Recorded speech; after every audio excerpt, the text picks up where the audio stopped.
In honor of May the 4th, every once in a while I like to read from the old book of Star Wars. This is the original novelization of the movie that came out. Basically, it's the $1.95 original. But anyways, it contains a bunch of like you probably have seen most of the cut scenes from the movie. Most of those are actually depicted in the book with better background. It's a worth read. But there's a section I really like to read just to kind of show who George Lucas really is. And of course, it's the section with Greedo and Han Solo. Solo grinned sardonically, turning to his partner. Chewie, this charter could save our necks. 17,000. He shook his head in amazement. Those two must really be desperate. I wonder what they're wanted for. But agreed. No questions. They're paying enough for it. So let's get going. The Falcon won't check itself out. Going somewhere, Solo?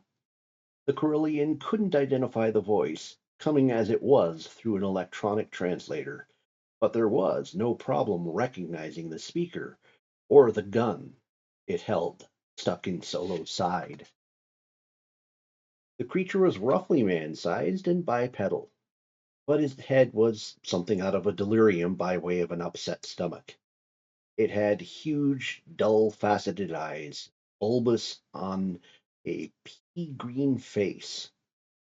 A ridge of short spines crested its high skull, while nostrils and mouth were contained in a taper-like snout. Well, as a matter of fact, Solo replied slowly, I was just on my way to see your boss. You can tell Jabba I've got the money I owe him. That's what you said yesterday, and last week, and the week prior to that. It's too late, Solo. I'm not going back to Jabba with another one of your stories.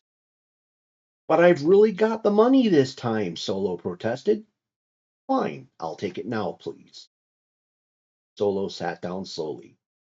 Jabba's minions were apt to be cursed with a nervous trigger finger. The alien took the seat across from him, the muzzle of the ugly little pistol never straying from Solo's chest. I haven't got it here with me. Tell Jabba. Oh, it's too late. I think Jabba would rather have your ship. Over my dead body, Solo said unaimingly. The alien was not impressed. If you insist. Will you come outside with me, or must I finish it here? I don't think they'd like another killing in here, Solo pointed out. Something which may have been a laugh came through the creature's translator. They'd hardly notice. Get up, Solo. I've been looking forward to this for a long time. You've embarrassed me in front of Jabba with your pious excuses for the last time. I think you're right.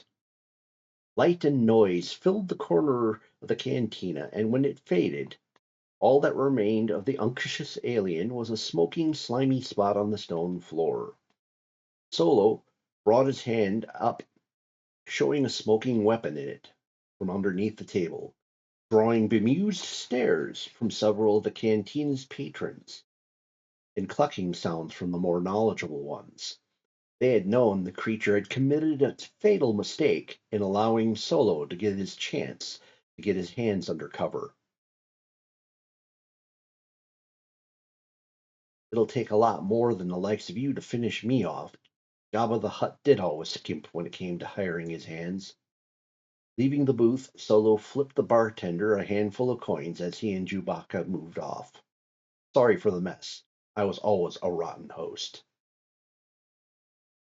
Well, so always find that to be probably the most solid evidence you'll find that Han Solo's character was functioning exactly as intended in the original movie.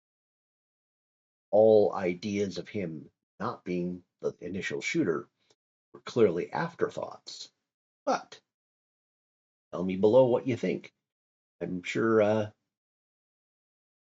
that people might have a few ideas on that. I know Lucas has pretty much said the opposite, but hey, This predates any of the interviews where he says to the contrary. Please smash the like button. If the YouTube algorithm's brought you here and you're not a regular subscriber, check out my other items, usually economics, politics, history, current events. Then if you know someone who might find this interesting, share it with them. Thank you for spending time with me this evening. Hope to see you again in a future video.